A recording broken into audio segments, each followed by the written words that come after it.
Welcome to Atlantic Tarot. This is the tarot forecast for Sagittarius for the month of July, including late June 2026.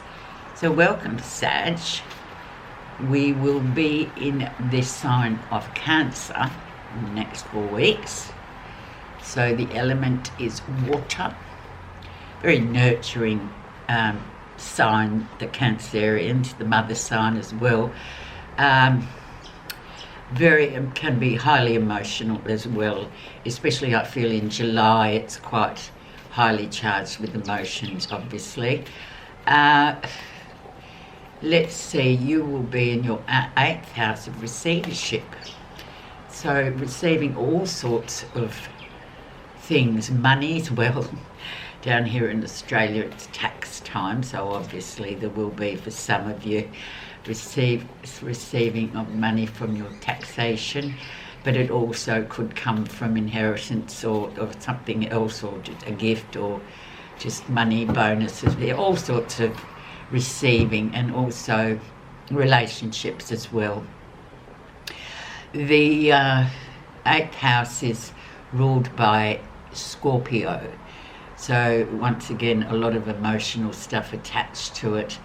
The Scorpio deals with a lot of taboos as well, things that we don't talk about in our culture. It's like taboo to talk about sex and drugs and all those things that are sort of underneath the surface, even though these days we do tend to talk about everything. But yeah, in the older days it was very taboo, but some people still hold with that. So let's see what your story is.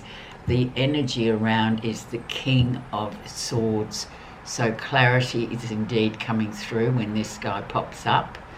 He is also an expert, so whether it be a lawyer or a medical person, a medical consultant, somebody of a higher standing in terms of academia, he can sort you out with all sorts of things that you need someone who is really proficient or specialises in whatever it is you're inquiring about. So all in all, it's quite a high-minded, very sort of air mind energy coming through with the King of Swords, but clarity is the main catchword I use for the King of Swords. So let's see what's in store for you, Sagittarius. In your 8th house, receivership.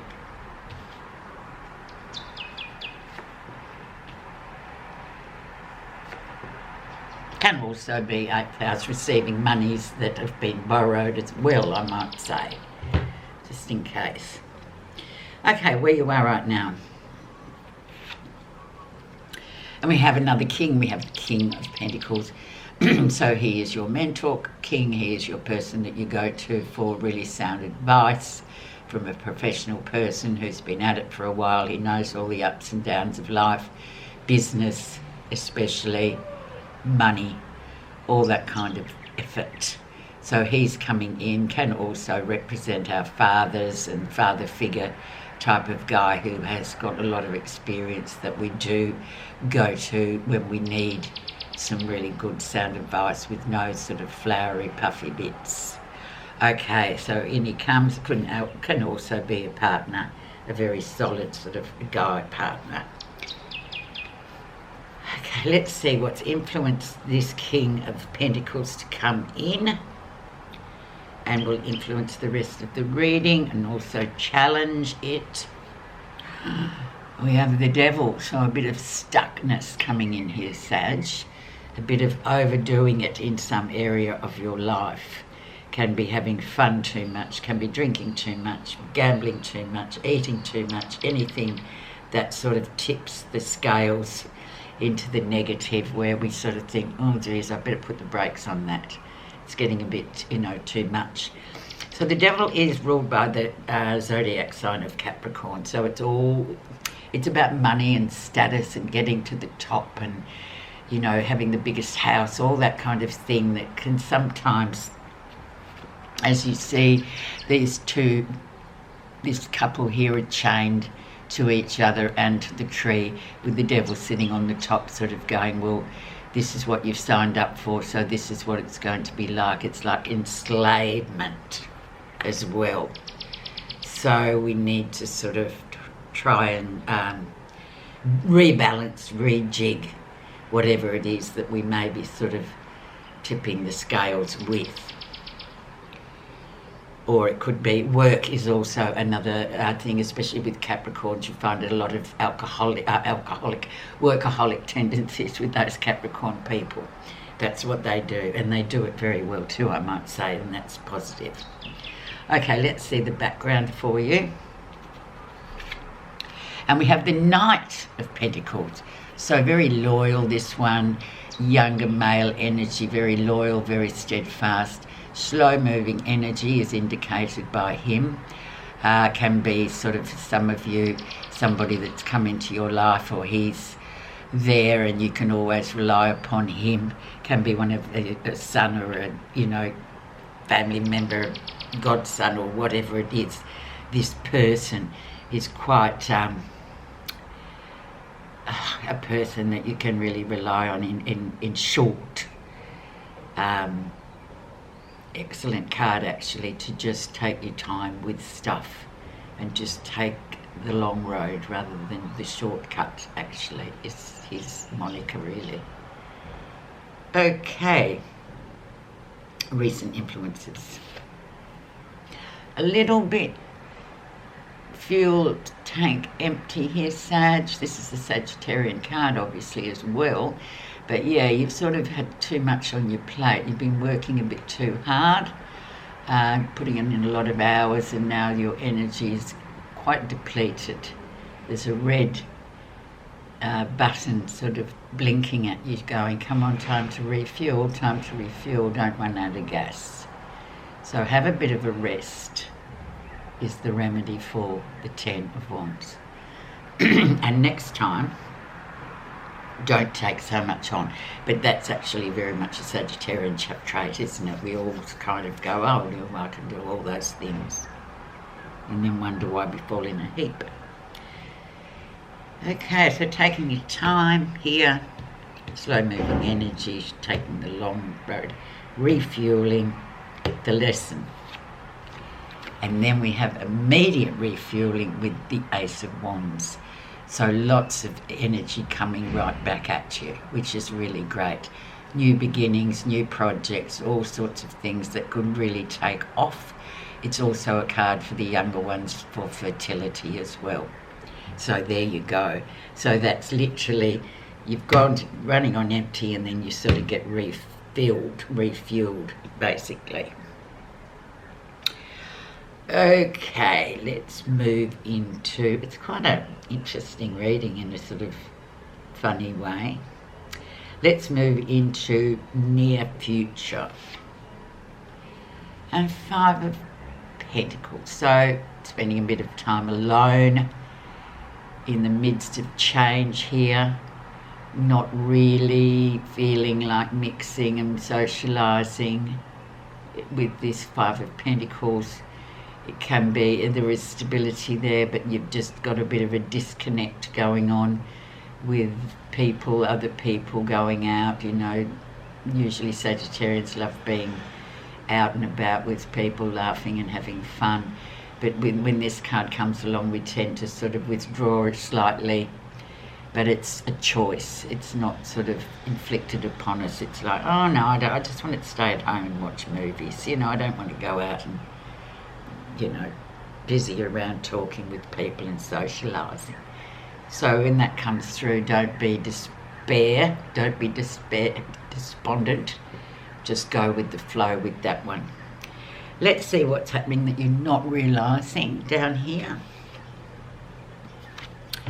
And we have beautiful 3 of Pentacles, which is sort of growth, a lot of growth, spiritual learning card as well. So in your relationships, who's the teacher, who's the student? It can be reciprocal as well. It can change from time to time, and that's the beauty of relationships, when we are able to either teach the other person something, or learn from the other person, and vice versa. So it's a really lovely card. It's also a card of working well with other people. So maybe it is that you probably have been working quite a lot, or are planning to work quite a lot in the next 4 weeks. So they're just urging you not to take too much on, because you are in fact in danger of burnout. However, we've got this coming in, we've got new energy coming in, and we've got sort of that learning curve too with our relationships, whether they be intimate or just, friendships, where we sort of really reflect on what you teach them and what they teach you. It's really positive, I think, and especially in the 8th house of receivership, it's pretty good. How others see you. 5 of Cups. Oh, a little bit of emotional sadness, regret, disappointment here. People are looking at you and just sort of thinking, oh, I wonder if they've sort of, especially in Cancerian time too, those emotions can come in quite strong, where we just feel a bit sort of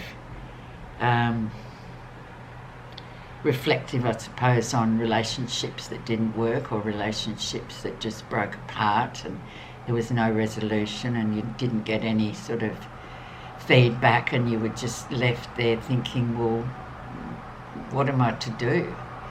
And the main thing is that there's quite an interesting aspect to this 5 of Cups, that it sort of says maybe that other person who was in that relationship too, when it sort of busted apart, is sort of thinking about that same thing. But whether they will contact you and talk about it is another matter. But the fact for you that is positive is the fact that they too may well be sort of looking at that and thinking, oh yeah, well, I should have really done this and that, and should have explained myself. However, that's how others are seeing you. And receivership, so it's almost like, yeah, maybe I owe them an explanation to us Sagittarians, maybe. But if not, we can just heal from that. It's also a good card for healing and just going, okay, well, no resolution's possible. Let's just move on and, accept and move on. What you're feeling positive about. Grief. Yeah, that's a bit sad actually too, especially coming after the 5 of Cups. There is certain grief that visits us from time to time in our lives when we've lost somebody really important, like our parents or a husband or siblings or grandmothers, whatever. And we get these waves of grief and brokenheartedness that can come with that. And we just need to invite it in and have a cup of tea, really, and accept it and swallow it, digest it. Don't run away from it, because it will run after you. And then, you get bogged in it, like some people are just still bogged in it. But you have to acknowledge it. So there you go, Sag, and you are quite recognising that necessity to do that. And there's slow moving energy too. Grief can be a very slow moving emotion, I suppose you'd call it, that comes in, and you just think, oh my God, when will this feeling ever lift? But there you are. It's about acknowledging it in order to help it to lift slightly. Okay, the outcome. And we have the Queen of Swords. So the King and the Queen of Swords. So she comes in, clarity again, very tough talking woman. This one has a lot of experience in life, says it how it is. Could be, anybody. Once again, it's sort of quite high advisor, be a tarot reader or a medium or someone like that, that literally tells you how it is with no punches pulled. So we may not like what she has to say, but there is truth in her words. And her sword, just like the King's sword, is the sword of truth. That, and also, it can be sort of a female expert, like a doctor or a lawyer that you go to for a consultation on whatever, and she will give you the facts just like a doctor does. They just say sometimes with no not equivocally, they just tell you, well, this is what you've got, this is what the prognosis is, blah blah blah. But yeah, straight talking type of people, the King and Queen of Swords. So she ends up at the end. She comes in at the end. So it's very much a month of receiving all sorts of interesting stuff for you, Sag. So thank you very much for listening. Please like, subscribe and comment to help build the channel, and I hope you have a very interesting month, because it looks like it will be. Thank you.